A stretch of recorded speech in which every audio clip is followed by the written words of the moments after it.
numa era chamada Era da Informação. Né? O que isso quer dizer? A gente tem, basicamente, em todo lugar, a todo momento, informação sendo produzida.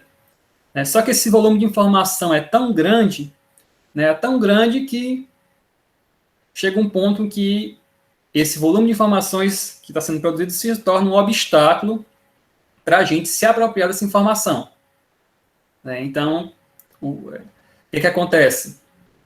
As técnicas de geoprocessamento, eles vêm facilitar, né, esse processo intelectual, né, de compreensão de fenômenos, né, a partir da espacialização da informação. Então, você pode gerir, né, no banco de dados altamente extenso, mas resumir ele em um produto cartográfico, né, de modo que você possa tomar decisões e entender fenômenos, né, de maneira mais rápida. Então, pensando nisso, que você tem muitas informações sobre alguns fenômenos, né, e precisa compreender e dar respostas, o geoprocessamento ele casa nesse sentido, ele traz respostas mais rápidas. Tem alguns autores, né, que tem aqui, que consta aqui no nosso slide, ele fala que uma das vantagens do uso do geoprocessamento é justamente essa redução de subjetividade, né, possibilitando a tomada de decisões sobre uma base mais técnica e menos pessoal. Então, você acaba organizando melhor as informações. Além disso, com o geoprocessamento, a gente vê claramente que há ganhos de produtividade, né, tanto no gerenciamento, por meio da integração dessas informações que são espacializadas, né, e também ele torna as análises temporais mais fáceis. Então, você ganha eficiência no processo de gestão dos territórios. Então, análises temporais mais fáceis, elas vão permitir, né, um reconhecimento, por exemplo, de tendências de uso e ocupação do solo, né, tendências de aumento de casos de doença, e também você tem, como você tem muitas informações agregadas num único ponto, né, por exemplo, o pessoal do direito traz algumas informações, o pessoal do meio ambiente traz outras informações, o pessoal da ciência social traz mais informações.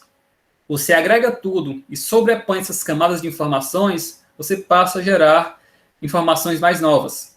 Né? Você consegue obter insights, né, daquela situação, um diagnóstico, a partir de informações confiáveis de diferentes fontes, né, e você gera uma informação nova. E isso é possível, né, dentro de uma integração de um banco de dados. E a gente viu que o banco de dados é um dos componentes, né, do meu SIG, meu Sistema de Informações Geográficas. Então, nesse aspecto, o geoprocessamento, mais precisamente, na verdade, o SIG, né, que é o sistema, ele permite você mesclar informações de modo a gerar novas informações. Né, seriam posições antes dispersas, né, elas são agregadas num único local em que todo mundo trabalha com o mesmo fim. No nosso caso, trabalha com a regularização fundiária. Então, como eu já citei, esse processo de regularização, ele não se limita unicamente a você emitir um documento cartorial. Não é só isso. Mas é uma solução, como eu falei, integrada, que você tem a parte ambiental, a parte social, a parte de infraestrutura, enfim. O geoprocessamento ele vai ganhar importância justamente a partir dessas análises espaciais, né, e geração de mapas temáticos, por exemplo, ela vai subsidiar essas decisões importantes, né, como, por exemplo, uso e captação de recursos. Se eu tenho informações socioeconômicas de determinado local, né, por exemplo, aquele de Fortaleza, em que a gente tem a concentração de renda, eu sei o local onde há uma menor concentração, e normalmente esse é o local em que eu vou aplicar mais recursos voltados à promoção de cidadania, né? Por exemplo, a construção de espaços públicos, ou então a implantação de um projeto, né? A criação de um programa social, ou então até mesmo dar auxílio na elaboração e também no gerenciamento de obras. Então, esse é o papel do geoprocessamento. A gente está caracterizando bem o geoprocessamento como sendo uma ferramenta e não um fim em si mesmo. E essa relação geoprocessamento e regularização. A gente tem um primeiro documento normativo que é a Lei 10.000, 2007 e 2001. Ele formaliza a obrigatoriedade, né, do georreferenciamento em toda a propriedade que vá passar por regularização fundiária. Então, esse é o primeiro instrumento que, de fato, trouxe, né, a palavra, o termos associados ao geoprocessamento aplicado à regularização fundiária. Além dessa norma, dessa lei, perdão, a regularização ela vem ganhando força legislativa nos últimos anos. O que seria esse ganhar força legislativa? Existem mais leis tratando do assunto, há uma maior preocupação sobre a regularização.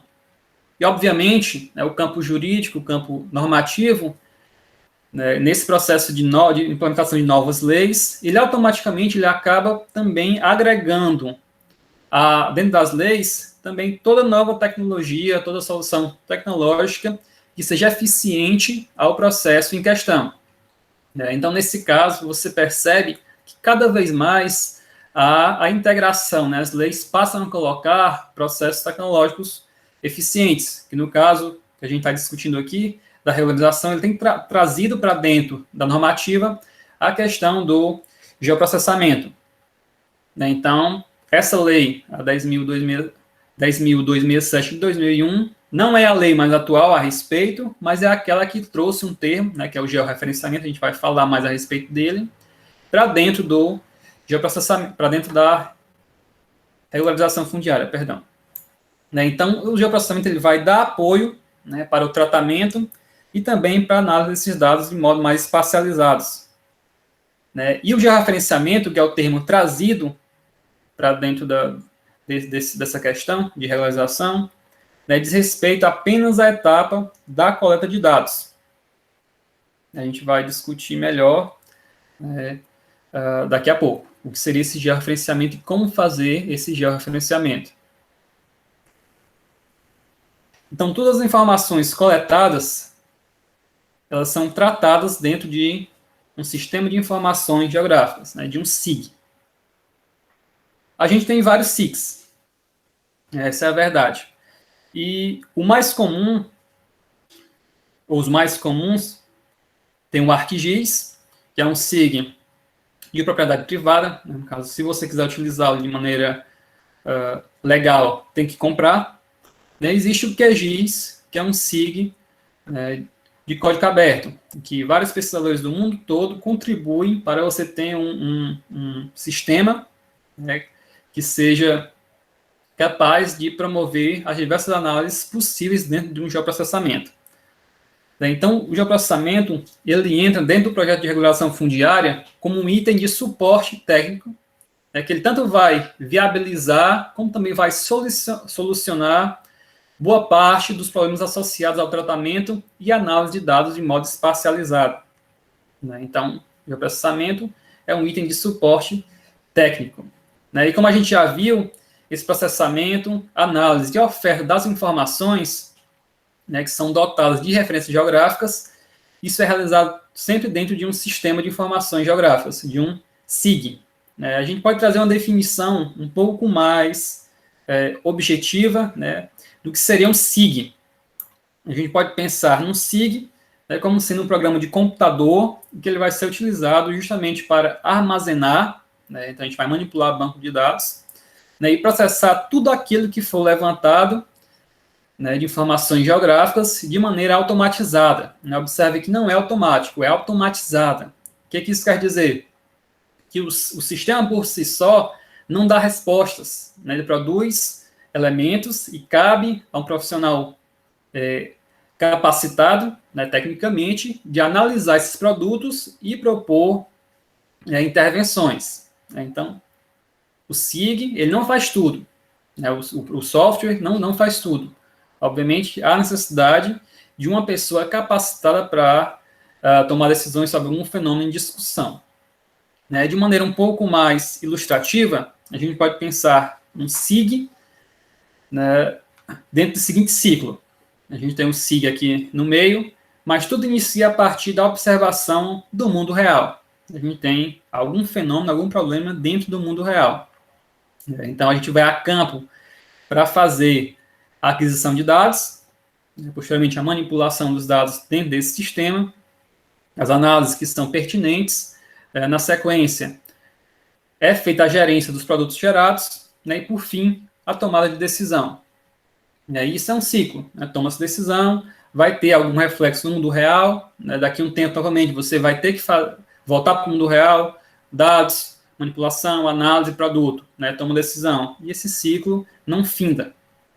Então, esse é mais ou menos a posição do SIG dentro da modelagem, né? A gente observa, né, que há duas etapas associadas a dados, né? Tanto a aquisição como também a manipulação de dados. A gente costuma chamar os dados que a gente usa no SIG como sendo banco de dados geográfico. Então, essas técnicas de geoprocessamento que são implementadas dentro de um SIG, eles têm uma grande relação com a regularização fundiária. E o SIG ele não se limita simplesmente a você manipular os dados geográficos, por exemplo, e gerar mapas, ou então imagens aéreas e produção de mapas. Não é só isso. Sempre se trabalha também dentro do SIG com modelagem de banco de dados. Você pode, a partir de dados de uma situação atual do mundo, implementar modelos de previsão sobre algum fenômeno. E, obviamente, você vai ter respostas que sempre são espacializadas, essa informação ao longo de um espaço geográfico. Como eu falei, tem uma máxima da área de geoprocessamento que diz o seguinte, que tudo ocorre em algum lugar, não tem jeito. Então, tudo você vai ter que, de alguma forma, você referenciar ao espaço geográfico. Então, esse banco de dados, como a gente traz informações do mundo real, a gente da engenharia, a gente pode pensar nisso como sendo um modelo. Então, o banco de dados nada mais é que o modelo da realidade. Então, esses dados eles vão representar um conjunto selecionado de fenômenos da realidade, que pode estar associado a diferentes períodos de tempo. Tanto ao passado, a gente pode levantar dados do passado e obter análise em cima dele, produtos cartográficos em cima dele. Pode ser dados do presente, e também, como a gente trabalha com modelagem, também com dados do futuro. Então, pensem no banco de dados como sendo um modelo, obviamente todo modelo é limitado e todo modelo está errado, mas existem alguns modelos que são úteis. Então, esse modelo tenta representar o mundo real para que a gente, enquanto técnico, enquanto gestor, tome decisões. Então, essa seria a definição do banco de dados. Coleção de dados, o banco de dados geográfico é uma coleção de dados espacialmente referenciados e que funcionam como modelo da realidade. Aí vem o questionamento. A gente viu que o geoprocessamento é um conjunto de uma série de técnicas e ferramentas para coleta, armazenamento, tratamento de dados, proposição de análises, vai me dar resultado e isso vai me dar possibilidade de tomar alguma decisão. E eu trago o seguinte questionamento para a gente, para vocês, a gente discutir aqui. Como o poder público local, eu penso mais no âmbito municipal, tem utilizado os desenvolvimentos do geoprocessamento a seu favor, sobretudo em processos decisórios sobre a regulação e transformação do meio ambiente urbano. Será que o poder público local, não pensando na esfera federal, mas no local mesmo aqui, nosso prefeito, ou da cidade de vocês, que a gente sabe que tem gente que não mora aqui em Crateús, mas são cidades aqui do interior do estado, como o poder público local ele tem utilizado o geoprocessamento em favor dos processos decisórios. Será que estão, de fato, aproveitando aquilo de melhor que se tem dentro dessas ferramentas, dentro dessa área do conhecimento? Eu posso afirmar para vocês que as potencialidades são muitas. Há diversas aplicações, mas isso não tem sido explorado de maneira adequada, infelizmente.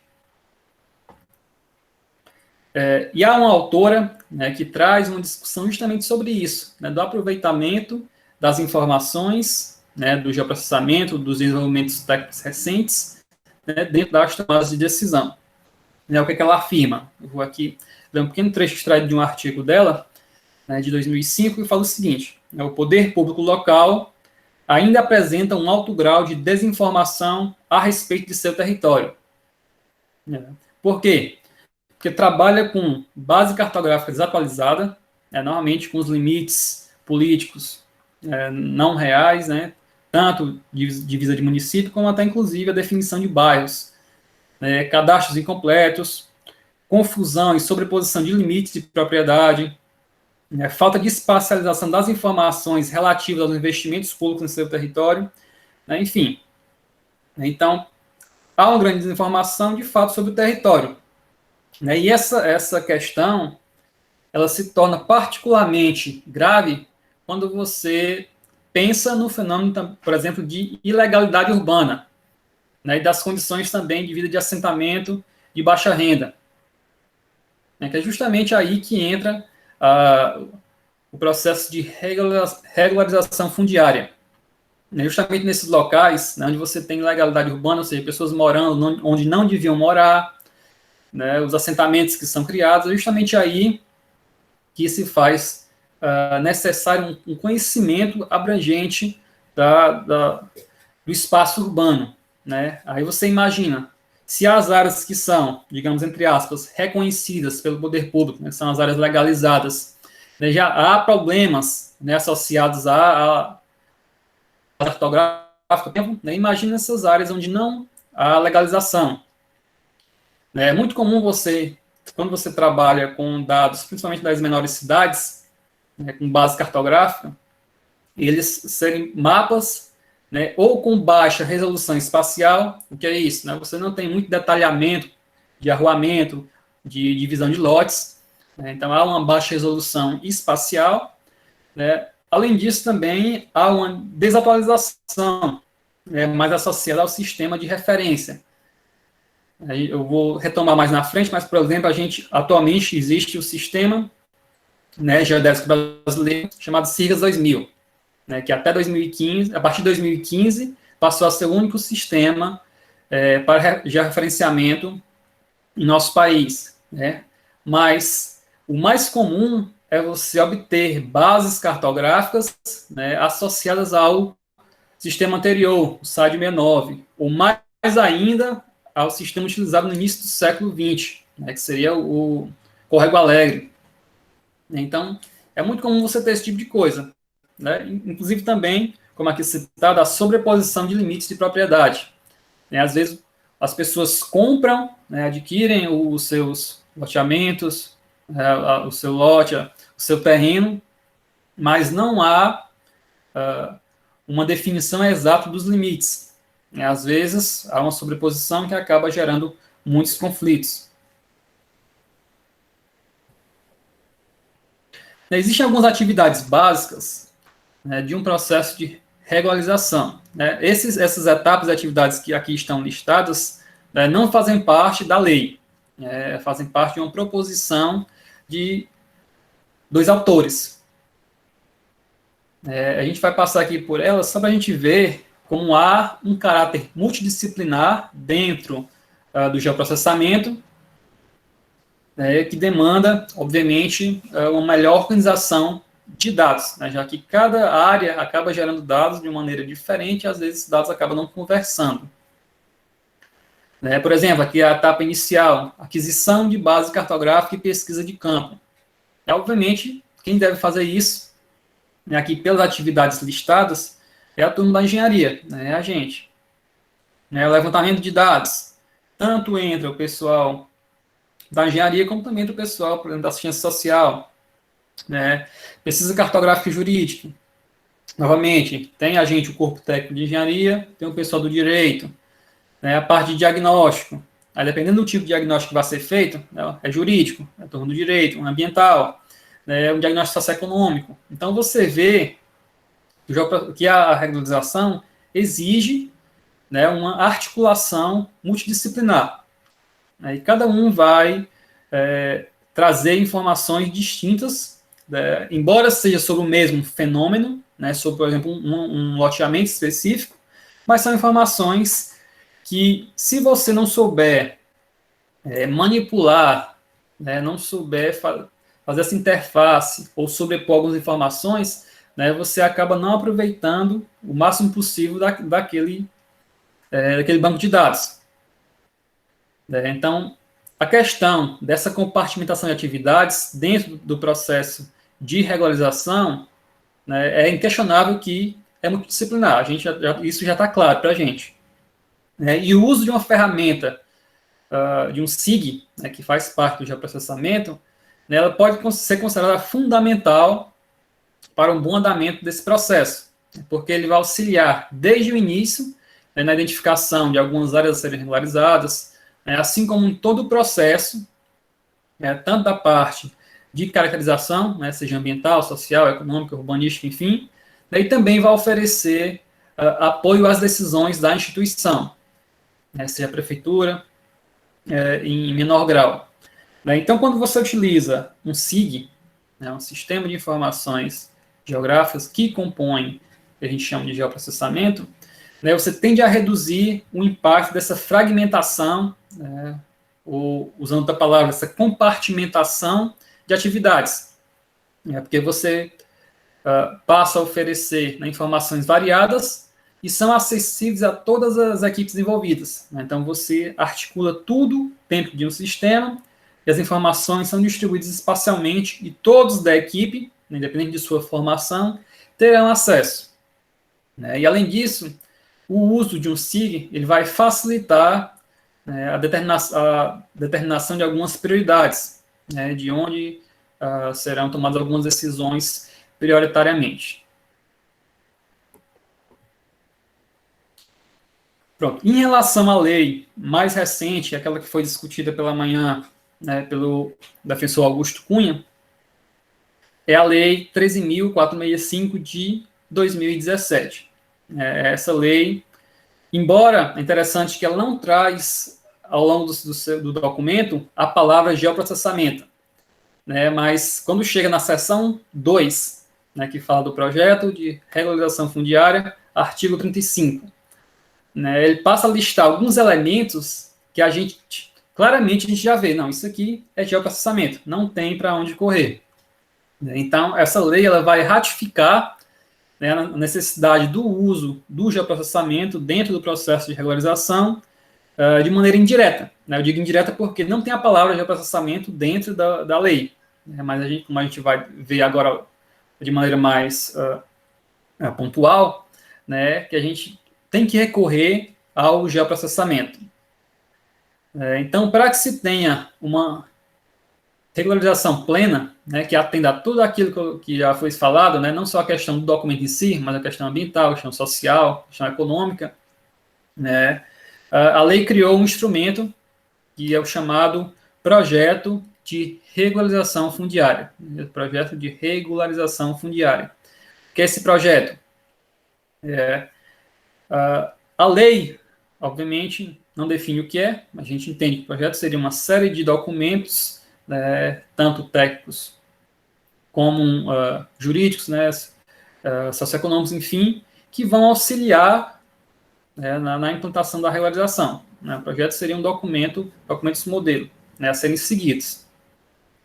E no artigo 35 são listados 10 itens que vão compor o projeto de regularização.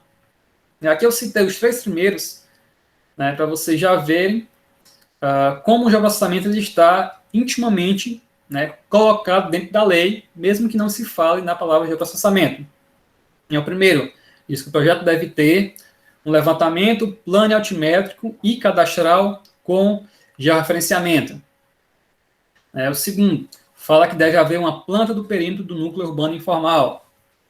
O terceiro, deve haver um estudo preliminar, né, das desconformidades e da situação. Aí fala na situação jurídica, fala da parte urbanística e fala também da parte ambiental.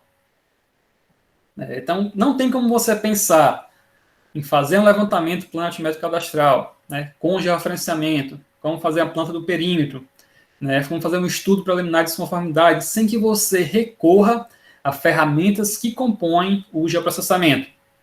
Uma coisa está atrelada à outra, não há. Certo? Então, a gente vê aqui que a lei, a nossa normativa mais recente, ela traz o geoprocessamento dentro do seu núcleo, né, do seu bojo. expresso no artigo 35, quando você fala de projeto de regularização fundiária. Né? Não há como elaborar um projeto sem você conhecer e recorrer ao geoprocessamento.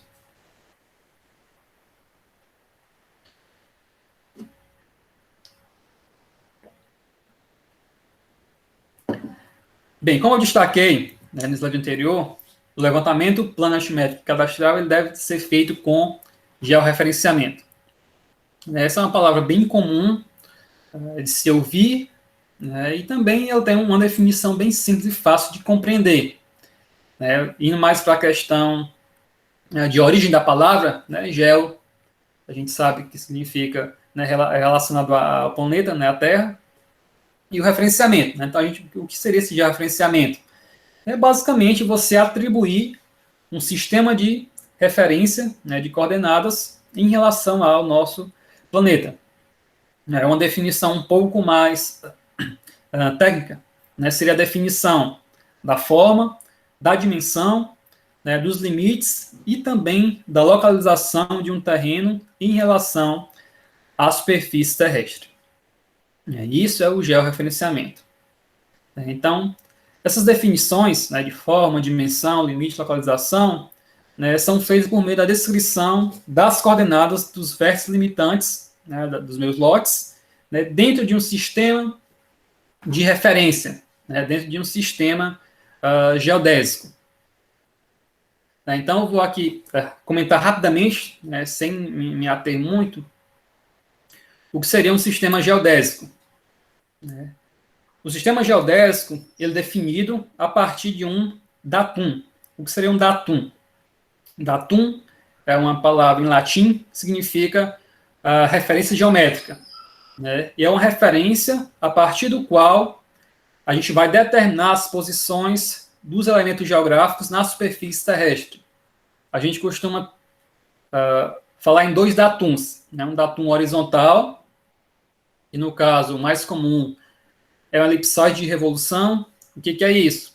É como se a superfície, a Terra, fosse modelada não como uma esfera perfeita, né, como é muito comum na geografia, aquele globo terrestre, mas é modelado como uma elipsoide de revolução. Seria um globo com as extremidades superior e inferior achatadas. E além disso, tem um datum vertical, né, que nada mais é do que o nível médio do mar em algum local. Né, no caso do Brasil, é no porto de Imbituba, em Santa Catarina. Né, então, isso é um datum. Datum é uma referência geométrica. A nossa referência geométrica horizontal é como a gente modela a superfície terrestre. Né, então, dentro da geomática, a Terra, a gente não pensa na Terra como uma esfera perfeita, mas como uma esfera com topo, né, e a parte inferior achatadas, que seria um elipsoide de revolução. Então, isso é um datum. Né? Quando você tem um datum, ou seja, quando você tem uma superfície de referência, né, você passa a implantar uma rede de pontos com coordenadas que são referenciadas a esse datum.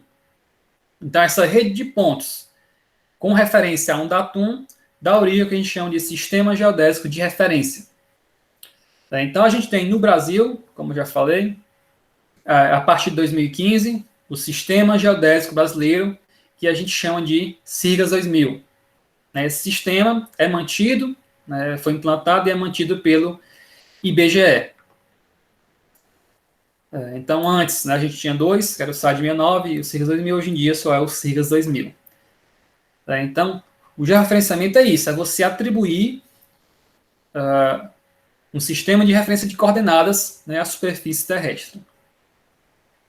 Então, para que você vai, né, eu deixei aqui a pergunta, para a gente prosseguir na discussão, para que eu vou georreferenciar? Né, para que eu preciso referenciar o meu lote, referenciar o meu terreno, né, a um sistema de coordenadas? Para quê? O que isso vai me ajudar, né, e por que isso é exigido dentro da lei de regularização fundiária, né, que exige que o levantamento planimétrico cadastral seja georreferenciado. Né, para quê?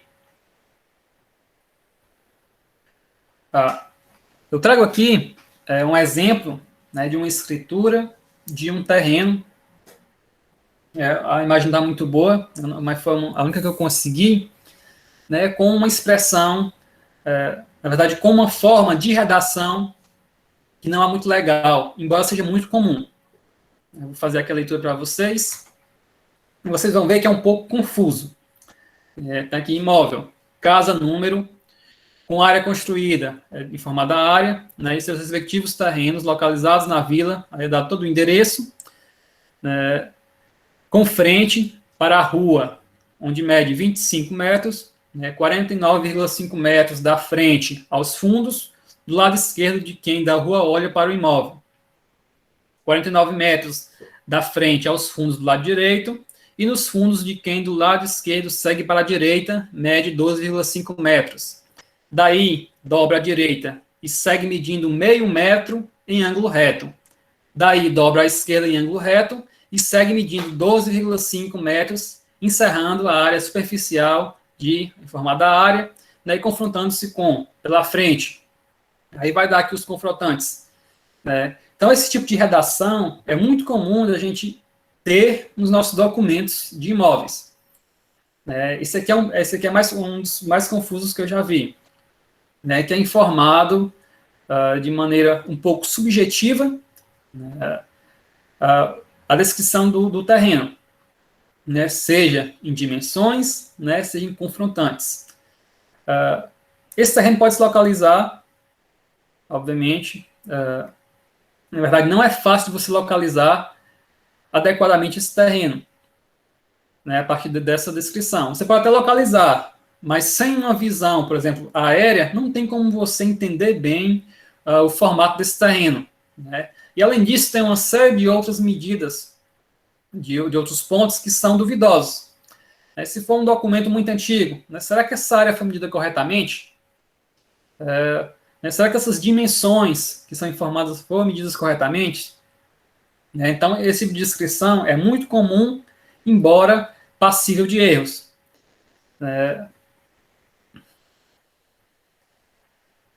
Eu tive uma experiência própria, quando eu fui georreferenciar um imóvel rural, né, de um familiar.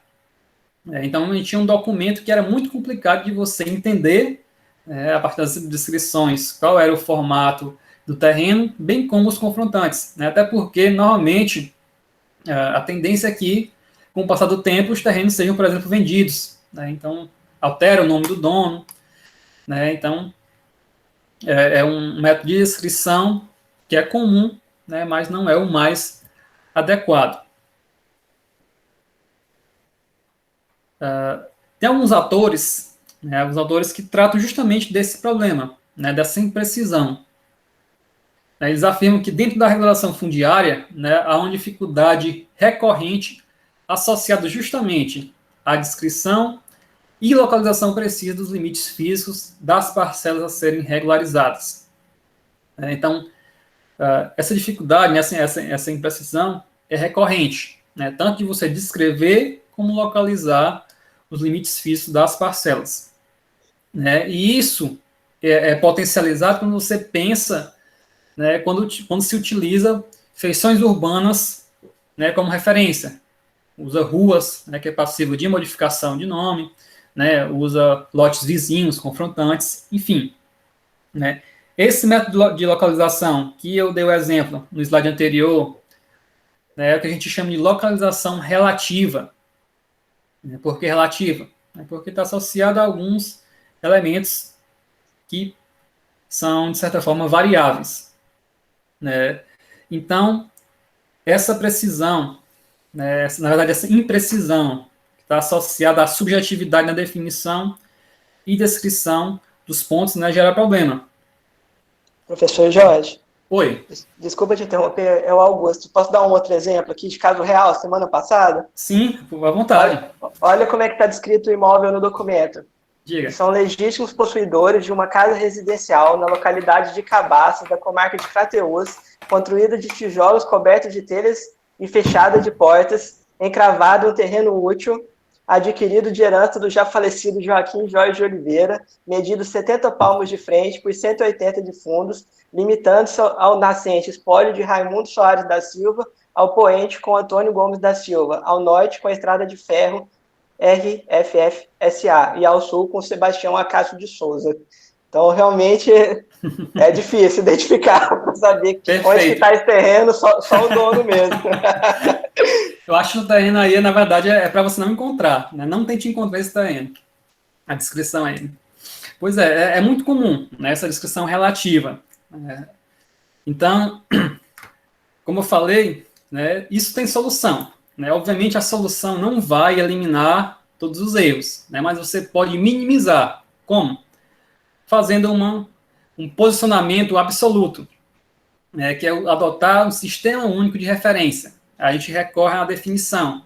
O que é o georreferenciamento? É você estabelecer, né, um sistema de referências ao imóvel. Quando você adota um sistema único, né, cada local, cada lote, cada vértice desse lote, ele vai ter coordenadas que são únicas, né, para ele. Então, qualquer pessoa, embora não tenha feito o levantamento, é capaz de, com os equipamentos próprios, né, você identificar o local, sem nenhum problema. Então, essa é a vantagem de você recorrer a um sistema de referência único, né? No caso, a gente tem um sistema de referência único para todo o país, né? Que é o nosso sistema geodésico brasileiro. Então, você passa a evitar, né, esse tipo de situação. Você tem uma definição absoluta, né? Um melhor posicionamento do imóvel.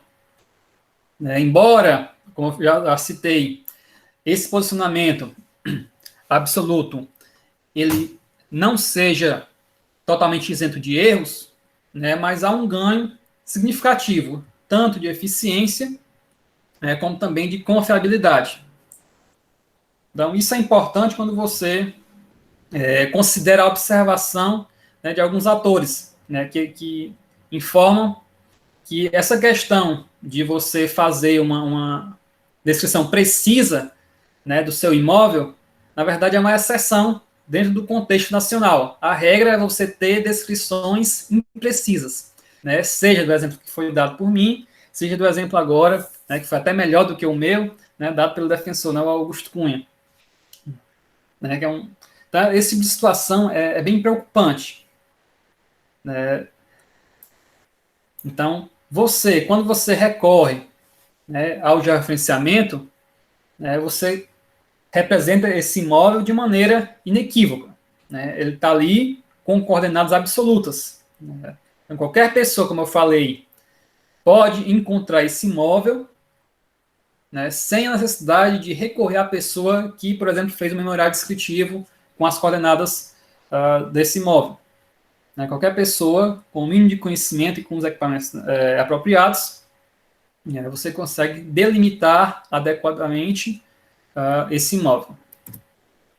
Né? Então, a adoção do posicionamento absoluto é, digamos assim, não a solução, né, mas o melhor caminho, porque ainda é passível de erros. Né? A gente vai ver daqui a pouco, né, no início da discussão, que ainda há erros possíveis de ocorrer. Né? Interessante que são erros comuns também. Pela manhã foi citado a questão da ajuda, né, digamos assim, que a engenharia dá à turma do direito, né, à justiça. Eu já tive algumas atuações, tanto como avaliador judicial, como também como perito judicial. Né, e certa vez eu peguei um documento, né, para avaliar o valor de desapropriação de um terreno rural, né, que foi utilizado um sistema de posicionamento absoluto, né, só que foi feito pelo método errado. Né, normalmente por desconhecimento da técnica, né, por não entender que todo equipamento tem a sua limitação. Então, o profissional, quando for realizar, por exemplo, um georreferenciamento, você tem que ter plena consciência das limitações do equipamento que você está utilizando. Né? Eu vou retomar essa discussão daqui a pouco. Bem, então a gente já sabe o que é o georreferenciamento, né? Que é você definir coordenadas a partir de um sistema de referência comum para o imóvel. E como se faz isso? Eu listei aqui algumas formas de se fazer. Obviamente, não são as únicas, né, mas são aquelas que a gente vai discutir hoje. Como eu posso já referenciar, eu como engenheiro, né, trabalhando com esse tipo de processo, né, de regularização fundiária, seja profissionalmente, né, ou seja atualmente na universidade, dando suporte ao projeto Por Habita, como é que eu vou já referenciar um imóvel? Eu posso recorrer à topografia, eu posso recorrer à aerofotogrametria, ou eu posso recorrer ao sistema GNSS. Não são os únicos, mas são os que a gente vai falar agora. Ok?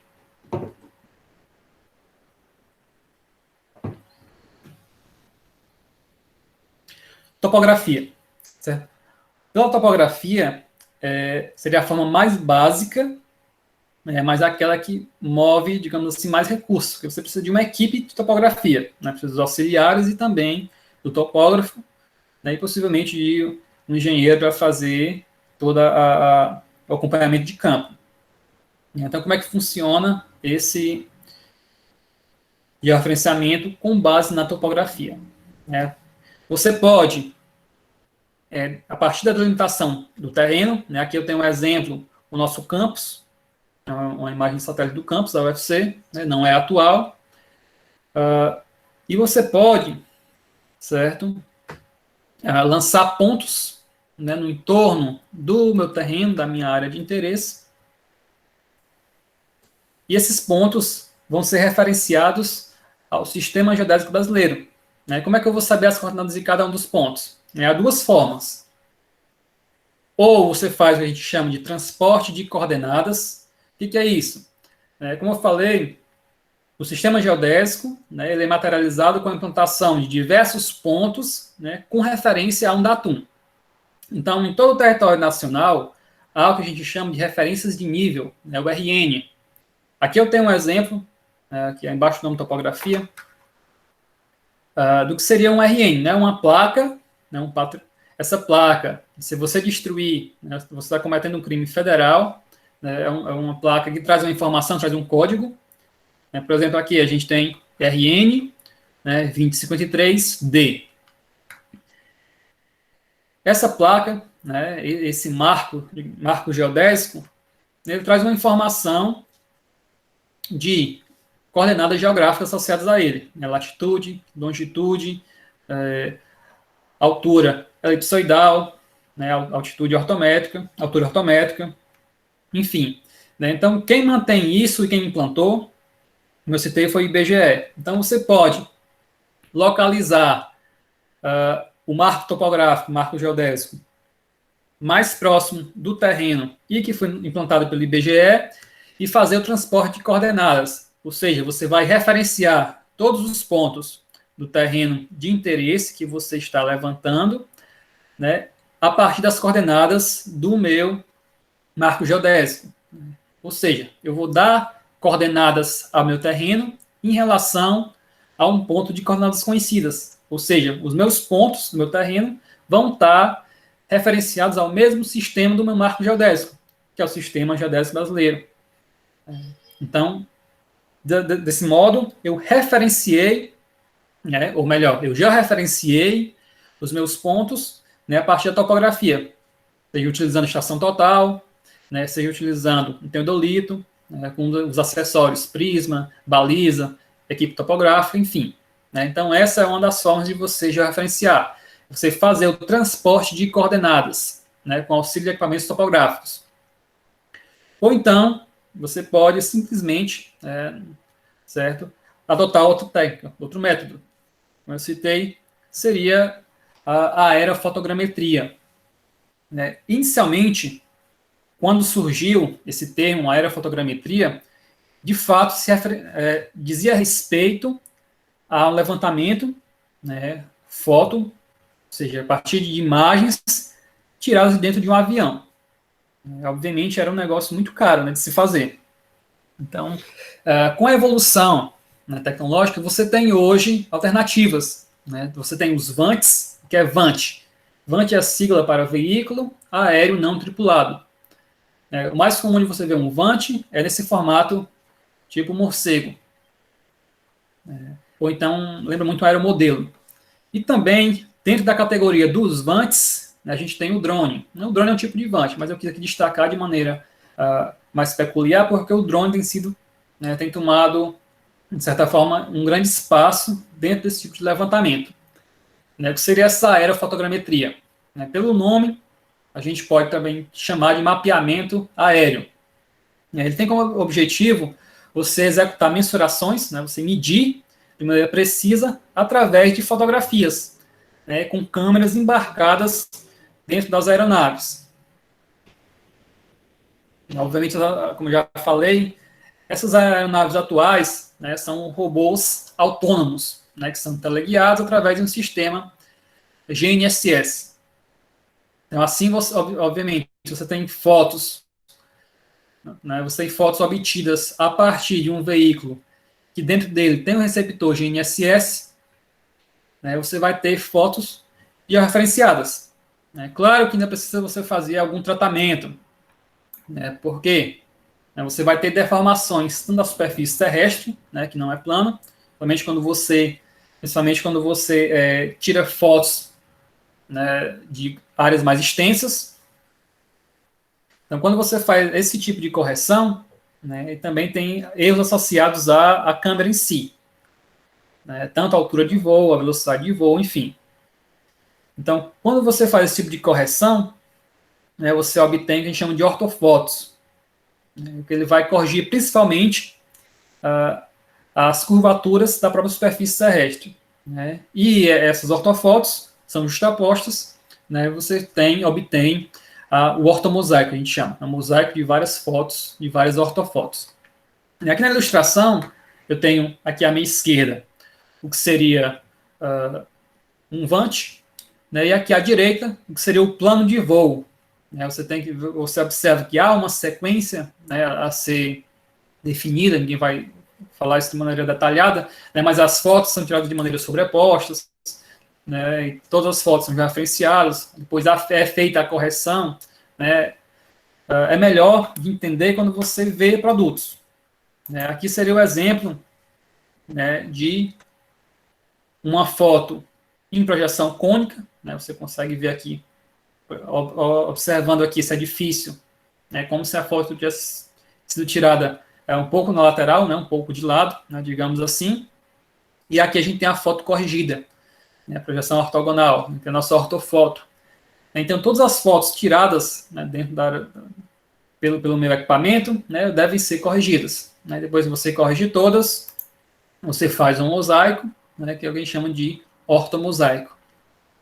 E com isso você consegue extrair informações, né, e todos os pontos da minha foto, né, como foram obtidos a partir de um equipamento que era já referenciado, né, que tinha um receptor de coordenadas em seu interior, né, eu consigo identificar as coordenadas de todo o meu ortomosaico.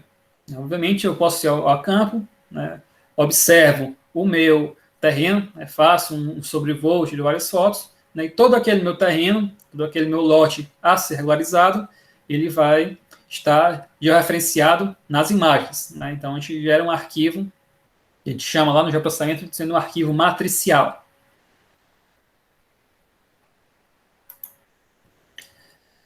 E a outra forma de se fazer o georreferenciamento, ou seja, de dar coordenadas aos meus pontos, aos meus vértices de interesse, né, às minhas localidades, é através do uso dos receptores GNSS. Eu poderia ter utilizado o termo GPS, porque GPS foi o primeiro sistema de satélites implantado, que foi desenvolvido pelo governo, né, pelo Ministério de Defesa dos Estados Unidos. Mas hoje em dia a gente tem, a gente chama de GNSS. O que seria esse GNSS? Seria uma constelação de satélites, que você vai, a partir desse satélite, dessa constelação, você determina a sua posição em tempo real em qualquer local da superfície terrestre. Obviamente, você tem os satélites que fazem parte do sistema GPS, mas também o GNSS engloba outros sistemas de satélite, outras constelações. A gente tem, por exemplo, o sistema russo, o GLONASS, tem o Galileu, que é da União Europeia, tem o Compass, ou também chamado de Beidou, que é o da China, tem também o japonês, enfim. Então, hoje em dia, você tem não só o sistema GPS, né, mas vários tipos de sistema de posicionamento por satélite. Né? Tudo isso a gente engloba dentro do que se chama de GNSS, né, que seria o Sistema de Posicionamento Global por Satélite, né, navegação global por satélite. Né? Então,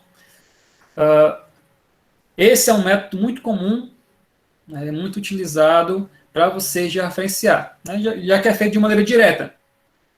Você determina a sua posição dentro da Terra, né, no interior, na superfície terrestre, a partir de satélites. O ponto-chave, né, o que é que diferencia o sinal ou a qualidade da sua coordenada? É justamente, né, esse segmento aqui, a gente tem uma estação de controle, temos um satélite, temos na Terra um receptor. Então, há vários tipos de receptores. E esse receptor é que vai determinar a qualidade da minha resposta, da minha coordenada. Então, a gente deve observar, sempre que for fazer um levantamento, qual a precisão e a exigida para o levantamento, né, e qual a precisão e a acurácia que é fornecida pelo meu equipamento. Eu posso pegar meu celular e fazer o georreferenciamento de um terreno, né, para fins de regularização fundiária? Obviamente, a resposta é não. Não faz sentido. Por quê? Porque o receptor GPS, né, o receptor GNSS do meu celular, né, ele não tem uma precisão que é compatível com o documento técnico a ser produzido. Então, eu tenho que recorrer ao equipamento correto, né, em função da aplicação. Aquele exemplo que eu falei, quando eu fui fazer a avaliação do imóvel, né, da perícia judicial, né, o memorial descritivo fornecido pela equipe, eu não lembro se era do réu, né, foi feito com um GPS de navegação, né, GPS Garmin. O que não é compatível com o tipo de documento produzido. Né, não faz sentido. Por quê? Embora a diferença entre os receptores, a gente pode dizer que é pequena, né, ela é muito significativa. Por exemplo, o GNSS, o receptor GNSS de navegação, ele tem uma precisão, né, que varia de 5 a 10 metros. O que isso quer dizer? Determina a minha posição. Eu posso estar, né, num raio, na melhor das opções, né, num raio de 5 metros. Eu posso estar ali. Então, não é adequado. Ele é muito bom, como o nome sugere, para navegação, né, para você identificar rotas, né, para posicionamento real, em tempo real, né, mas para funções de engenharia, não faz muito sentido você ter uma resolução, né, uma acurácia de 5 a 10 metros. Enquanto o receptor, né, GNSS geodésico, que é o próprio para esse tipo de serviço de maior precisão, você tem, dependendo do método que for ser aplicado no levantamento, você pode ter uma precisão, né, que varia de centímetros, né, até, se for o caso, alguns milímetros. Aí você imagina, vamos pensar aqui na aplicação bem direta do que a gente está debatendo aqui hoje, que é a regularização fundiária. Imagina que você tem um lote, né, com frente de 7 metros. Né, você vai fazer, ou se propõe a fazer o referenciamento dos vértices desse imóvel com um receptor de navegação. Ele tem uma precisão, como eu falei, de 5 a 10 metros. Né? Então, você pode, em algum momento, dar um erro, né, maior do que a frente do meu lote. Então, isso vai acabar gerando sobreposição, né, além de não definir a posição correta, embora eu tente usar, né, um sistema absoluto, né, um sistema de referência, CIGAS 2000, eu não estou, de fato, usando a técnica correta. Não estou com o equipamento correto. Então, isso, né, vai gerar uma imprecisão que pode dar problemas, né, onde eu digo que há o limite, onde termina o meu terreno, onde eu estou dizendo, né, com aquela técnica de levantamento, pode não ser. Né, ao fim, eu posso ter uma área diferente da área real. Né. Então, o ideal é você utilizar, obviamente, o equipamento correto. Então, para georreferenciamento para fins, né, judiciais, para fins de regularização fundiária, para fins de projeto de engenharia, a gente deve utilizar um receptor GPS chamado de geodésico, certo? Receptor GPS geodésico. Aqui na ilustração seriam esses tipos, né, desse tipo de receptor. Não esses, certo? Esses aqui de mão, navegação, o receptor do meu celular, certo? Não faz sentido você utilizar, né? É tecnicamente errado, você vai gerar produtos errados, né? Que vai, obviamente, produtos errados vão me fazer tomar decisões erradas. Então, o uso indiscriminado do equipamento sem entender bem, né, a que ele se destina, né, pode gerar erros sérios, né, inclusive alguns custos também associados. Certo? Então, muito cuidado. Então, não esqueçam, receptores GPS geodésicos, certo? Aqui a gente não vai detalhar de maneira... Na verdade, não vou nem citar, né, os tipos de levantamento que existem, mas há vários métodos, né, de você utilizar o GPS geodésico. Dependendo do método, você pode obter uma maior ou menor precisão de coordenadas, certo? Pronto. Então, a nossa lei, a gente viu que ela pede que o levantamento planimétrico cadastral ele seja georreferenciado. A gente já viu o que é o georreferenciamento, já vimos como fazer e o que não fazer. Certo? Não utilizem equipamentos não apropriados, né, celular, GPS de navegação, para fins de projeto de engenharia. E aí, o que é esse levantamento planimétrico cadastral? A gente tem uma definição, eu vou passar rapidamente aqui para essa definição, né, que seria você levantar limites, confrontações, né, determinação altimétrica, determinação do relevo do terreno, determinação da drenagem natural. Então, você vai descrever o terreno em termos de perímetro e de variação de relevo, e também você vai acrescentar nesse levantamento uma série de detalhes. Certo? Esse detalhe, a gente busca detalhes que são visíveis ao nível e acima do solo e que seja de interesse à nossa finalidade. Então, eu não vou levantar tudo que tem. Eu vou levantar coisas que sejam interessantes à minha proposta. Certo? Por exemplo, vegetação, cercas que existam, né, edificação, benfeitoria, postes, barrancos, árvores isoladas, valas, enfim. Então, esse levantamento que eu chamo de plano altimétrico bicadastral é uma descrição completa do terreno, né, tanto em limite, perímetro, em relevo, né, como varia o relevo dentro do terreno, e também detalhamento.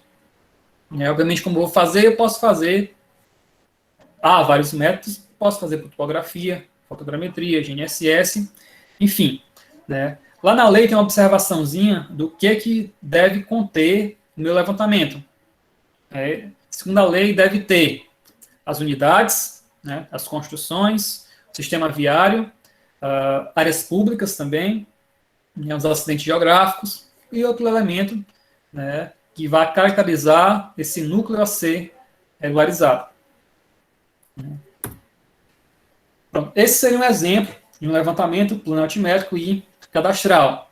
Eu tenho aqui, embora não seja de uma área a ser regularizada, né, eu tenho aqui o lote, tenho as áreas, né, devo ter também as coordenadas dos vértices, né, ruamento, as ocorrências aqui no espaço público, enfim. Né, então, esse levantamento ele vai contemplar tanto as coordenadas planimétricas, coordenadas x e y, né, posição na horizontal, altimétrica, variação de relevo, né, de todos os elementos que compõem o meu terreno.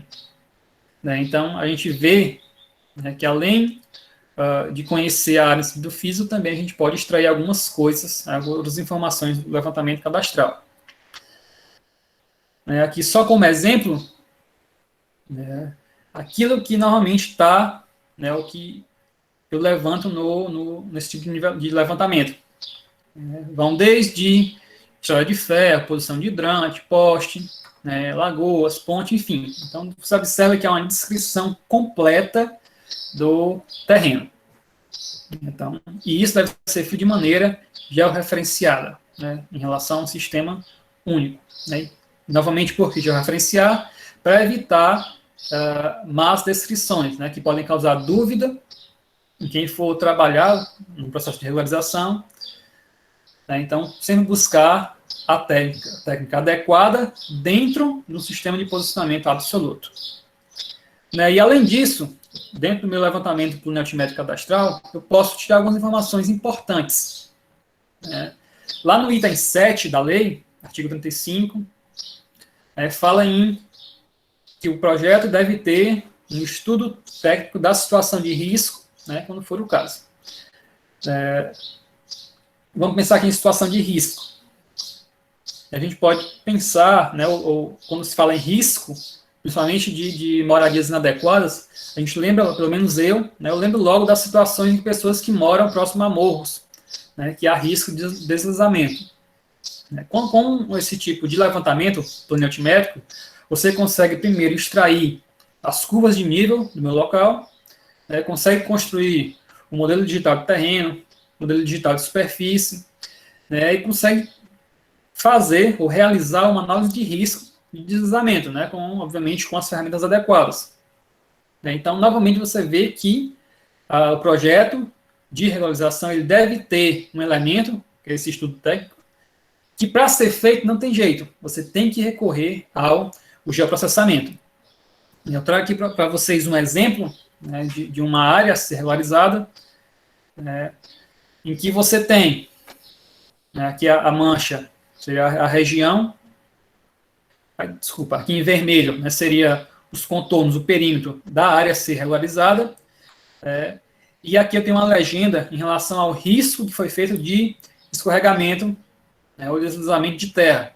Aqui nas áreas em amarelo, nesse tom pastel mais escuro, eu tenho um risco muito alto, né, um tom mais claro tem risco baixo ou sem risco.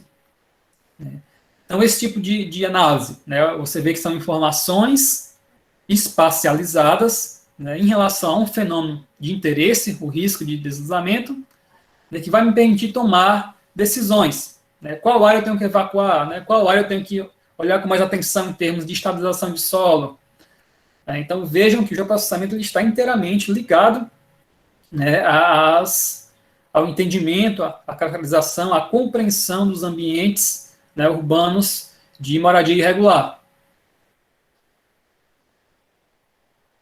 Outro ponto também lá que é citado, né, que deve ser feita a delimitação do perímetro do meu imóvel. Então, é muito fácil fazer a delimitação do perímetro. Né?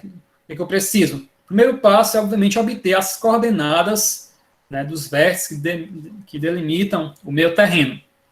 Como eu falei para vocês, quando você tem as coordenadas, em relação a um sistema de referência absoluto, qualquer pessoa pode encontrar o terreno, qualquer pessoa pode, inclusive, fazer um mapa do terreno, caso queira.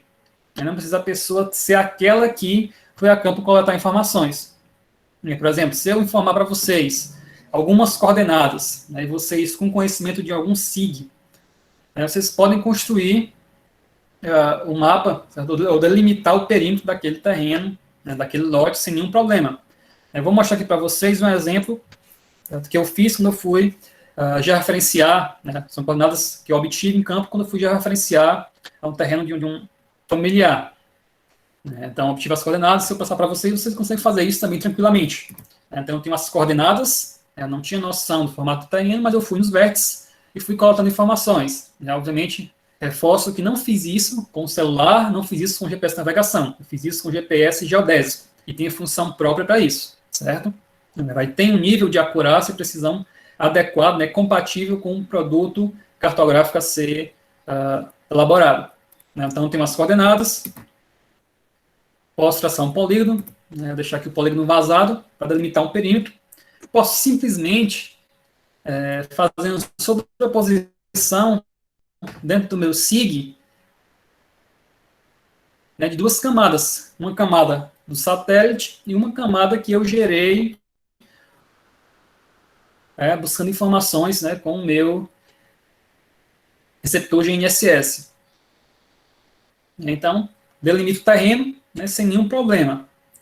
Então, delimitação do perímetro deve constar no projeto de regularização? Sim, tem lá o item 3, desculpa, o item 2, né, no artigo 35. Deve conter, como eu faço, né, recorro às técnicas de geoprocessamento. Então, é uma coisa bem simples a ser feita, e como eu disse para vocês, com as coordenadas, né, você pode elaborar o mapa sem nenhum problema, desde que você tenha as coordenadas, né, relativas, coordenadas corretas, dentro do meu sistema de referência absoluta. Também o item 3, né, trata de outro elemento que é obrigatório no meu projeto de regularização fundiária, né, que é o estudo preliminar das desconformidades em situação jurídica, urbanística e ambiental. A gente vai se ater a essa desconformidade ambiental. Né? Obviamente, desconformidade seria uma discordância com alguma legislação ambiental, com alguma norma, algum documento com força de lei que trata da questão ambiental. Né? Então, com o geoprocessamento, a gente consegue identificar esse tipo de ocorrência, né, de desadequação.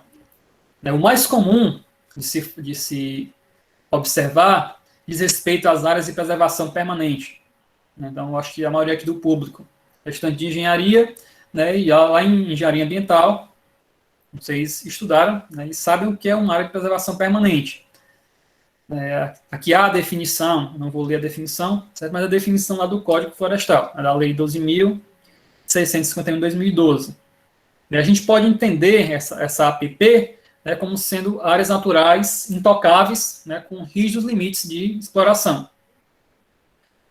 Então, na lei, ela cita, né, ela elenca algumas áreas que são definidas como APP. E aí vocês vão ver que boa parte dessas áreas são tipicamente ocupadas por assentamentos irregulares. Primeiro, faixas marginais de qualquer curso d'água natural perene e intermitente. Áreas no entorno de lagos e lagoas naturais. Áreas no entorno das nascentes e dos olhos d'água perenes. Encostas ou partes destas com declividade superior a 45 graus. Não são essas apenas. Né? A norma traz mais opções, eu trouxe só essas para a gente se ater a elas. Então, você observa que, tipicamente, né, são áreas que atraem pessoas. Então, você não tem onde morar, onde construir sua residência, né, se você vai escolher um local para iniciar, né, esse empreendimento de maneira irregular, normalmente você busca, quase sempre, né, isso é histórico do homem, né, quando ele passou a ser sedentário, você busca locais que têm disponibilidade de água. E quase sempre você fica muito próximo, né, aos cursos d'água. E pode ser que essa área a ser regularizada, né, haja essa desconformidade, né, onde você ocupe uma área que não deveria ocupar, né, onde seria uma área de preservação permanente. Aqui eu tenho um exemplo, né, o que é que a lei diz, aqui no nosso mapa de exemplo. Eu tenho aqui no miolo, que no centro seria o curso d'água, né, e é feito aqui um offset, um buffer, né, aqui em verde, que diz respeito à área de preservação permanente. O que é que diz a lei, né, sobre a área de preservação permanente, a APP? Sempre que você tiver um curso d'água, né, com largura de até 10 metros, né, a área de preservação permanente, a APP, vai ser uma faixa marginal de 30 metros, no mínimo, né, 30 para um lado, 30 para o outro. Então, o eixo do rio, 30 metros para um lado, 30 metros para o outro, não pode ser ocupado, não pode ser explorado. Então, se você tiver a camada vetorial do curso d'água, né, tiver uma camada vetorial, então, matricial da ocupação urbana, né, do levantamento que foi feito lá, você fez levantamento cadastral do terreno, né, você consegue sobrepor essas informações, identificar se há um conflito ambiental, né, se há uma desconformidade, né, dentro do seu sistema de informação geográfica. Então, vejam, novamente, que em outro item da lei, né, há a necessidade, né, a obrigatoriedade de você fazer esse tipo de avaliação. Né, e o uso do geoprocessamento, né, faz com que você faça isso de maneira rápida, né, desde que você detenha as informações corretas. Outro exemplo de área de preservação permanente, de APP, é quando você tem áreas de nascente. No caso, a nascente, por ser um ponto, né, você tem um raio de 50 metros, não pode ser explorado, não pode ser ocupado. Aqui eu tenho um exemplo, que seria o ponto de nascente. Né, então, num raio de 50 metros, não pode ser mexido, né, uma área intocável. E aqui eu tenho um curso d'água, e eu tenho uma área para um lado para o outro, né, referente à APP do curso. Então, você tendo esse tipo de informação, com o levantamento, né, com a ocupação, você pode verificar se há ou não conflito, né, se há ou não desconformidade, nesse caso, uma desconformidade ambiental, né, que é analisada, que é provada, né, através do uso de recursos de geoprocessamento. E um tópico importante, né, também, que é a regularização por meio do direito de uso capião. Acho que todo mundo sabe que seria o uso capião, né, mas é um termo que está associado ao método de aquisição de um bem, seja ele imóvel ou imóvel, né, a partir do uso prolongado, como se a coisa fosse sua. Né, depois de um tempo você adquire, de fato, a propriedade. O artigo 1242, né, do Código Civil, né, menciona que adquire também a propriedade do imóvel aquele que, contínua e incontestadamente, certo, com justo título e boa-fé, o possuir por 10 anos. Obviamente, há altas previsões, né, a redução do prazo, enfim, a gente não vai entrar nesse detalhe. Né, é mais no sentido de, havendo essa possibilidade de uso capião, como é que a gente pode provar que, de fato, houve posse, né, dentro desse tempo necessário? Nem sempre há condições, né, nem sempre há provas materiais de que, de fato, você está ocupando aquele espaço por 10 anos. Nem sempre você tem como mostrar que, de fato, está ocupando. E quem é que pode me dar uma luz nesse sentido, que pode me auxiliar? É justamente o geoprocessamento. Mais precisamente, quando você trabalha, você recorre a fotografias aéreas. Existe uma coisa dentro do sensoriamento remoto, que é a obtenção de imagens, de análise sem o toque. Uma dessas formas é através da imagem de satélite, que é a resolução temporal. Existe a resolução espacial, a resolução temporal. A espacial está associada a quanto você consegue identificar, né, arruamento, lotes, enfim. E a temporal diz respeito ao intervalo de tempo em que as fotos são tiradas. Então, se você, obviamente, toda a superfície terrestre é imagiada constantemente, né, por fotos de satélite de alta resolução. Então, se você tiver acesso a fotos da área de interesse, obviamente você consegue observar se aquele imóvel, né, construído está lá de fato, há quanto tempo o requerente informa que está ou não. Né? Por exemplo, aqui é de um trabalho, né, de Mendes et al. 2017, né, que mostra uma área, a partir de como essa área vem mudando, né, que uma área que ia participar, na verdade, ia ser implementada uma regularização fundiária, né, e a partir de imagens de satélite de alta resolução, pôde-se observar como evoluiu a área ao longo do tempo. Aqui a gente tem uma foto, por exemplo, de 98, então, aí em vez de estar destacados os pontos em que há imóvel construído, aqui é foto de 2005, certo? E foto de 2010. Então, a gente vê a evolução, né, e a gente consegue identificar, né, por exemplo, no caso de uma solicitação de uso capião, né, qual imóvel de fato está lá, ou estava lá, né, dentro do tempo necessário. Então, a gente consegue identificar e consegue utilizar isso como prova, né, para fins de processo de regularização. Então, novamente, o geoprocessamento, né, através do sensoriamento remoto, que é a obtenção de imagens da superfície terrestre, né, você consegue ter, né, uma ferramenta que a gente vê que é indispensável, né, tanto para o gerenciamento territorial, como também para o processo de regularização fundiária.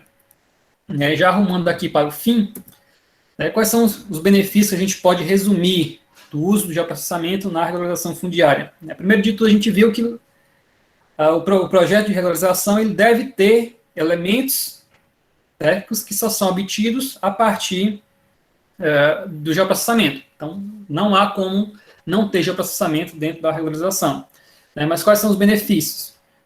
O mesmo autor das imagens passadas, Mendes et al. 2017, ele lista 4 pontos. Primeiro, facilita o manejo e a integração das informações coletadas nos levantamentos. Obviamente, quando você tem informações dispersas, no banco de dados, para as informações, tudo fica um pouco mais fácil. Além disso, permite obter uma maior precisão na localização das parcelas do território da cidade, obviamente por ser georreferenciado, ser mais precisão, diferentemente das descrições de imóveis feitas, de maneira relativa. E, além disso, permite o mapeamento das informações coletadas. Né? Você vai espacializar as suas informações. Isso é muito bom. Né? Você olhar para mapas temáticos com informações espacializadas, é muito mais fácil você fazer diagnósticos, né? De você dar sua opinião sobre um tema específico. Né? E, por fim, possibilita um maior nível de cognição da informação contida no banco de dados socioeconômicos da comunidade. Né? Você entende melhor a partir de mapas, né, de gerenciamento de banco de dados, do que simplesmente você ter a questão alfanumérica, certo? E para finalizar, a gente vai ter um sorteio, certo?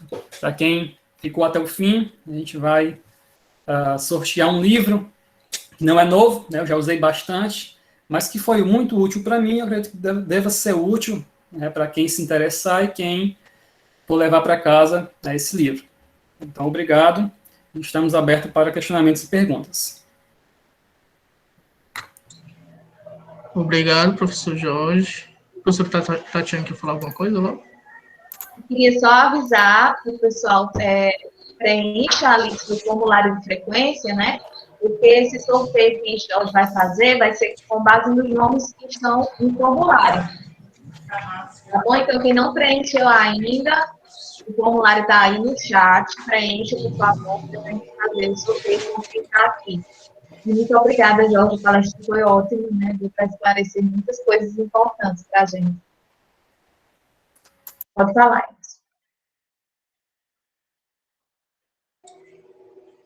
Então, alguém quer fazer alguma pergunta, quer ligar o microfone ou quer mandar no chat? Eu queria fazer uma pergunta. É o Augusto, queria fazer uma pergunta para o professor Jorge. Fique à vontade, Augusto. Primeiramente, adorei sua palestra, muito didática, né? Aprendi bastante. E eu fiquei curioso nessa questão da final agora do uso capião, de utilização de fotos, né, ao longo do tempo, de satélite, para fazer prova no processo, né? Gostei muito dessa ideia, né? Aí eu queria saber se tem algum banco de dados gratuito, né? Não sei se talvez o Google Earth, né? Para poder obter essas fotos no tempo, se tem alguma forma gratuita de ter acesso a essa informação. Pronto, Augusto. Sim, né, existem bancos de dados, só que os gratuitos de alta resolução não são tão adequados para essa proposta, né, porque tem uma resolução espacial um pouco grande. Né, você não consegue ver no detalhe o tipo de edificação. Né. Aí existem as opções pagas, aí sim você tem uma resolução maior. Não são tão caros. Eu não me recordo agora o preço, mas eu já cheguei a fazer um orçamento, né, nesse sentido, de obter imagens. Mas, como você citou bem, a gente tem uma ferramenta que é gratuita, né, que é o Google Earth, que ele tem uma série temporal. Né, você consegue, lá no software, você consegue obter o histórico, né, de transformação das áreas. Né, se eu não me engano, a partir dependendo da região, obviamente, nas capitais você vai ter uma melhor resolução, né, uma resolução espacial, que a gente chama, você cobre mais espaço de tempo. Né, enquanto nas áreas menores você tem um menor intervalo de observações. Né, mas o Google Earth, sim, poderia ser uma alternativa, né, claro que não é precisa, mas em termos de coordenadas, mas já que o objetivo é apenas servir como prova, no intuito de, sim, a edificação está lá, ou estava lá no tempo que foi informado, né, pode ser útil, desde que haja fotos referentes ao tempo citado. Né, mas, em alta resolução, que são as melhores para esse tipo de análise, né, e de maneira, digamos assim, sem dúvida nenhuma, né, a gente deve recorrer ao banco de dados que são pagos. Certo? Existem muitas empresas que trabalham com isso. Tá certo, nossa, adorei, achei genial ter aprendido isso na palestra. E é algo bem simples, né? Às vezes a pessoa não percebe que é possível de fazer isso. Pronto, mais alguém quer fazer alguma pergunta ou quer mandar no chat a pergunta? Fica à vontade. Professor Jorge, uma pergunta. Por exemplo, assim, se eu tenho um loteamento em dimensões grandes, né? Tem como eu fazer o levantamento plano e altimétrico dele usando só, por exemplo, as imagens do Sirgas 2000? Ou eu preciso ir realmente a campo, uma estação total e fazer um levantamento em campo?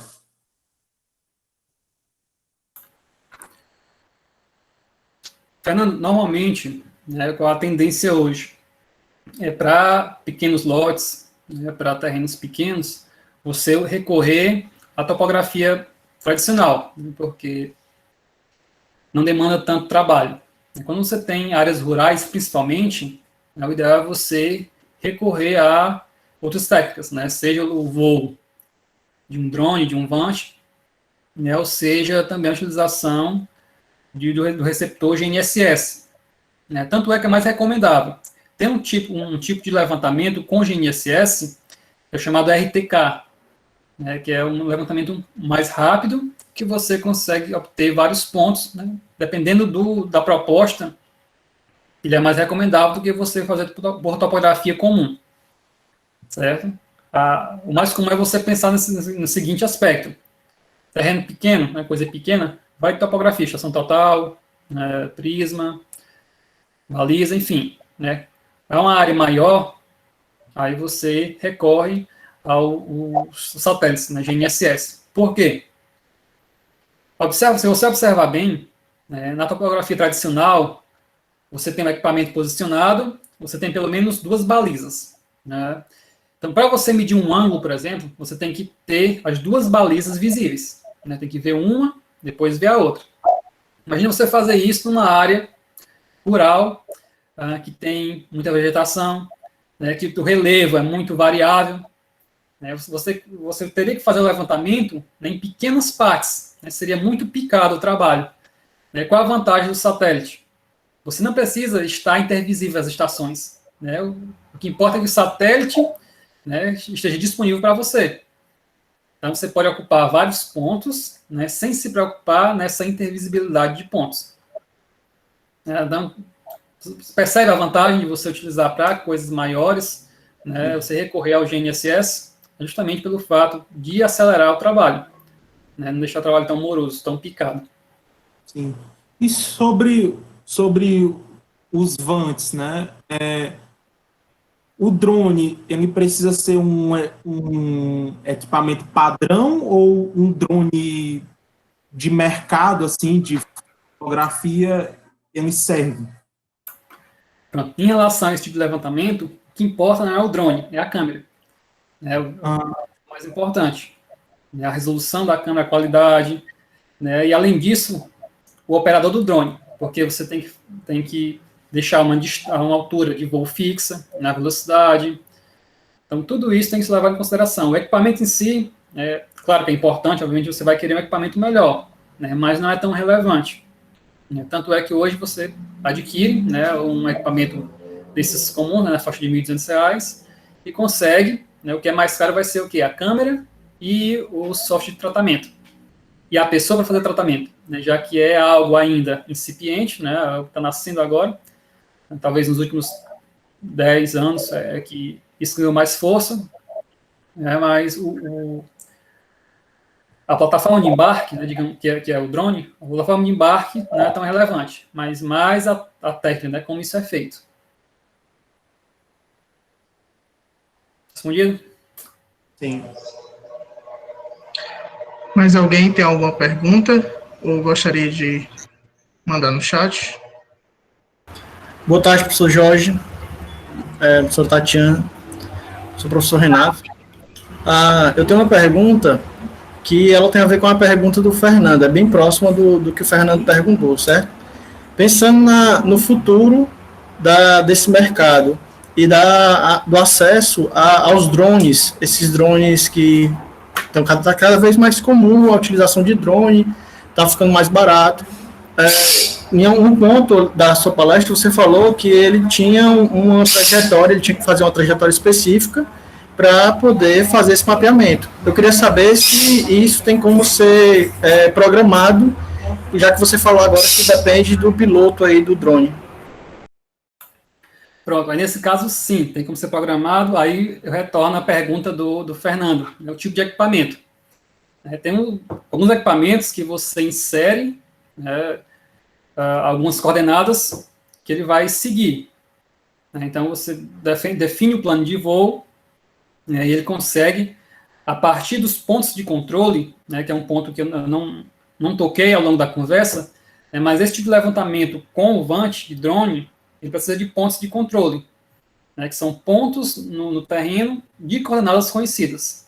E todo o movimento da minha plataforma de voo, né, vai ser a partir desses pontos conhecidos. Você pode, obviamente, programar, né, se o seu equipamento for programável, né, ou utilizar um equipamento mais simples, né, e tentar o próprio piloto, né, fazer essa trajetória de voo. A preocupação maior com a trajetória de voo está mais associada a você fazer fotos que se sobreponham. Tem que haver pelo menos, não tem estudo de cabeça, mas da ordem de 30%, né, de sobreposição entre uma foto e outra. De modo que quando você for fazer o ortomosaico, né, você for fazer a justaposição, né, você tenha um produto cartográfico, né, de alta precisão.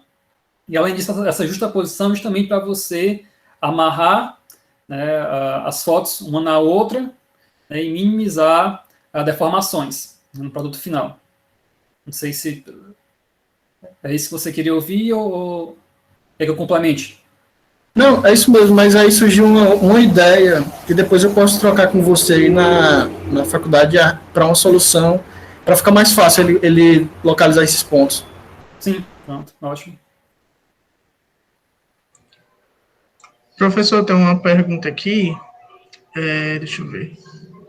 No caso de um engenheiro civil graduado, né, já formado, o senhor acha que ele já possui as ferramentas necessárias para trabalhar nessa área de processamento, de regularização fundiária, ou ele precisaria de uma especialização ou de algum curso a mais para fazer isso?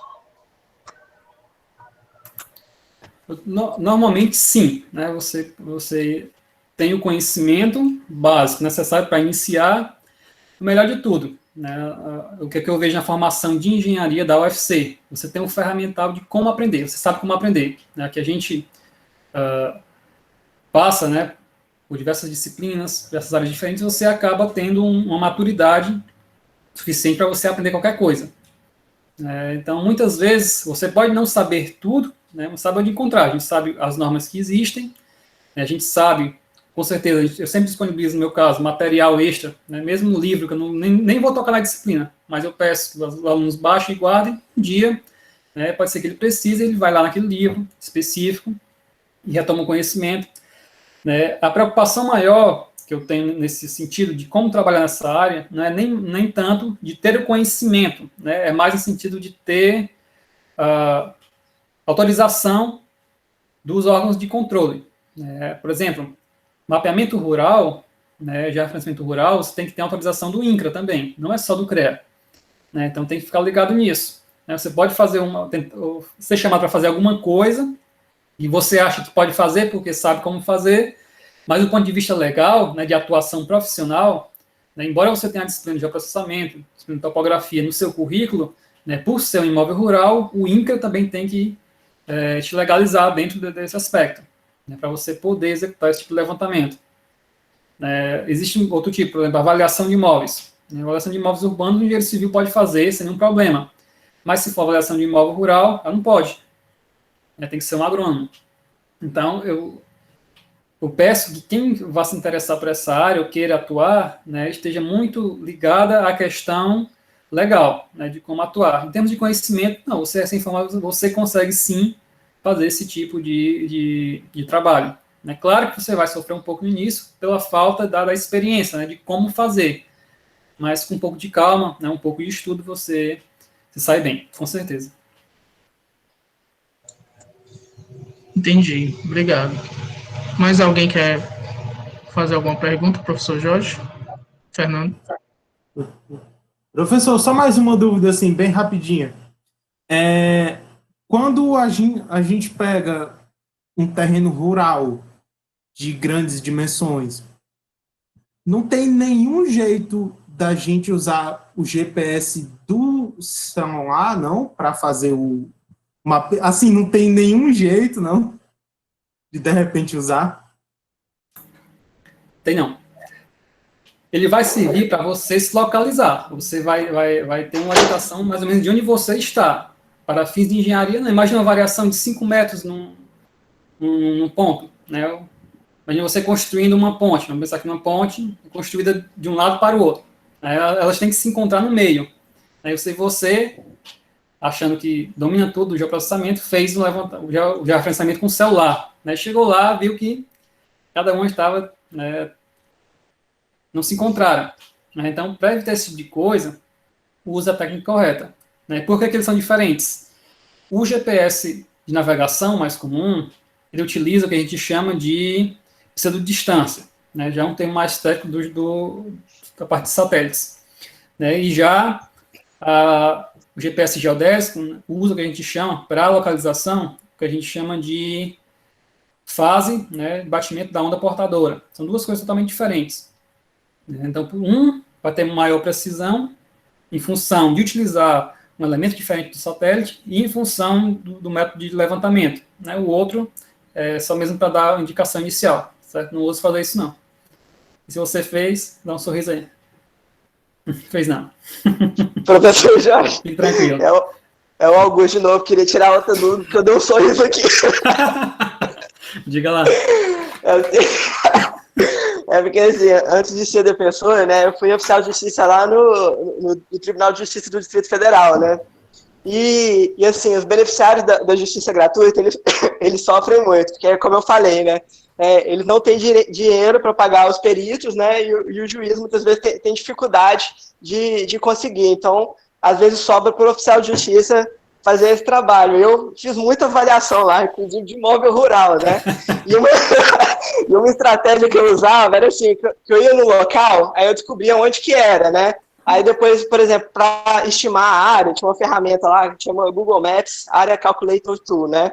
E aí eu ia lá no Google Maps, né? Achava onde que era o imóvel, onde estava a cerquinha, e eu usava essa ferramenta para, por exemplo, calcular a extensão, né? Aí eu só fiquei curioso se assim, eu não usava o celular, eu já sabia onde que era, aí pela foto do satélite eu vi onde estava a cerca e marcava as coordenadas, né? Se esses cálculos que eu fiz de área, se eles tinham alguma validade. São estimativas, certo? Não são corretas. Então é importante você usar o equipamento correto. Né? Eu entendo a sua situação. É muito comum você ter em varas que não tem uma assistência gratuita, né, que existe também essa opção de atuação, né, do perito judicial para avaliar. É muito comum pessoas que não sejam da área, né, fazer esse tipo de levantamento. Então, muito cuidado, porque você pode ter áreas não compatíveis com o real. Até porque também existem distorções no próprio Google Maps. Né, mesmo que você use imagens de satélite, como eu falei, você tem que usar imagens que são ortorretificadas. Não pode pegar uma imagem crua, tá voando lá de alguma forma, um parapente, e tira uma foto e vai usar aquilo para engenharia, né? Para proposta de engenharia. Não faz sentido. Então, eu diria que você errou. Tá certo. Obrigado. Alguém tem mais algum questionamento para o professor Jorge? Eu acho que era isso. Obrigado, professor Jorge. Queria passar para a professora Tatiane. Vamos fazer o sorteio? Jorge, nós temos 25 nomes, eu já numerei aqui do 1 ao 25. Aí como é que a gente faz? Eu vou gerar aqui aleatoriamente aqui no site. Pronto.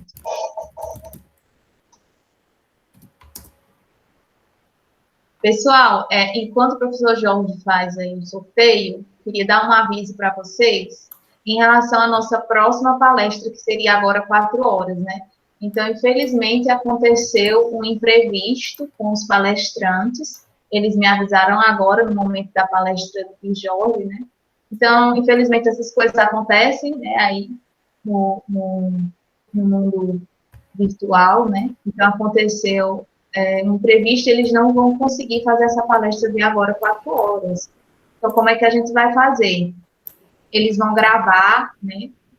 Falando, eles são 2 engenheiros civis que têm uma empresa que é a SS Engenharia de Regularização de Imóveis, que trabalha aqui em Crateús e no Cariri, né? E eles vão gravar falando um pouco sobre como funciona a empresa deles, como é a atuação do engenheiro civil nessa área de regularização de imóveis, ok? E aí nós vamos colocar no YouTube do Proabita e vamos divulgar no e-mail de quem se inscreveu no evento. Combinado assim? Aí eu peço desculpas aos que se inscreveram, né, mas aconteceu esse imprevisto e a gente não vai conseguir fazer agora, ao vivo. Mas vamos gravar com essas informações para vocês, tá bom? Então, o professor Jorge já sorteou aí 12. Número 12. Certo. Vocês querem que eu vou apresentar aqui a tela para mostrar o número 12, né? Só para a gente, vamos lá, mostrar aqui quem é o número 12.